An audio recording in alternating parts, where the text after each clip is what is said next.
Hello,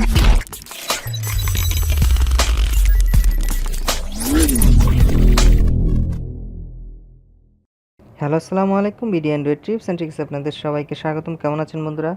আজ আমি আপনাদের সাথে একটি মজার ট্রিক শেয়ার করব, যার মাধ্যমে আপনারা যে কোনো জায়গা থেকে লেখা কপি করতে পারবেন। অর্থাৎ বিভিন্ন জায়গায় দেখবেন কিন্তু আপনারা লেখাগুলো কপি করা যায় না। এটা কিছু কিছু আপনার ওয়েবসাইটে এরা করে রাখে যাতে আপনার কোনো লেখা কপি করতে না পারেন। তো এই ধরনের সমস্যা আমরা প্রায় সময় পড়ে থাকি। তো এই ধরনের সমস্যার সমাধানের জন্য আজকের এই টিউটোরিয়াল। তো যারা আমার চ্যানেলটি এখনও সাবস্ক্রাইব করেনি, প্লিজ তাদের বলছি আমার চ্যানেলটি এখনই সাবস্ক্রাইব করুন এবং পাশের বেল বাটনটি প্রেস করুন। ধন্যবাদ। তো এর জন্য আপনারা যা করতে হবে, প্রথমেই প্লে স্টোরে যাবেন। প্লে স্টোরে গিয়ে লিখবেন ইউনিভার্সাল কপি। ইউনিভার্সাল কপি লেখার পরে এই যে প্রথমে যেই অ্যাপটি আসবে, এই অ্যাপটি আপনারা ইনস্টল করে নেবেন। যেহেতু আমার ইনস্টল করা আছে, আমি জাস্ট ওপেন করব। তো ওপেন করার পরে আপনারা দেখবেন এখানে উপরে সেটিংগুলো আপনারা জাস্ট টিক করে দিবেন। এখানে অফ থাকবে, এগুলো টিক করে দিয়ে বাস এখান থেকে কেটে বের হয়ে যাবেন। তো এখন কাজ শেষ। সাপোজ আমি একটা লেখা এখন কপি করব, একটু দেখেন। এই যে এই সফটওয়্যার থেকে কোনো লেখা কপি হচ্ছে না।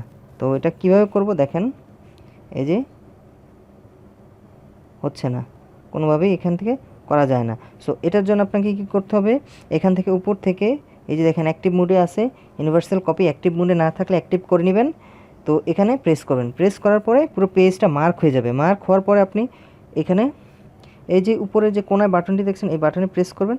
প্রেস করার পরে আপনাকে কপি করার জন্য একটা বাটন দেওয়া হবে। তো এখানে আপনি প্রেস করুন। প্রেস করার পরে দেখেন এখানে টেক্সট কপি টু ক্লিপবোর্ড, ক্লিপবোর্ডে কপি হয়ে গেছে। তো এখন আপনি চাইলে এই লেখাটি, মানে আপনার লেখাটি এখন কপি হয়ে গেছে, তো যে কাউকে চাইলে আপনি পাঠাতে পারবেন। তো মনে করেন আমি কাউকে পাঠাবো ইমোতে।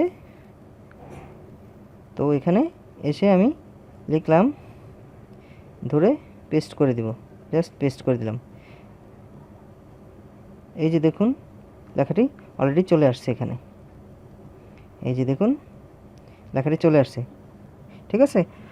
তো যদি আমার ভিডিওটি ভালো লাগে অবশ্যই একটি লাইক দিবেন। আর যারা এখন আমার চ্যানেলটি সাবস্ক্রাইব করেননি, প্লিজ তাদের বলছি, আর ভিডিওটি ভালো লাগলে বন্ধুদের সাথে শেয়ার করবেন। তো আমার সঙ্গেই থাকুন। ধন্যবাদ।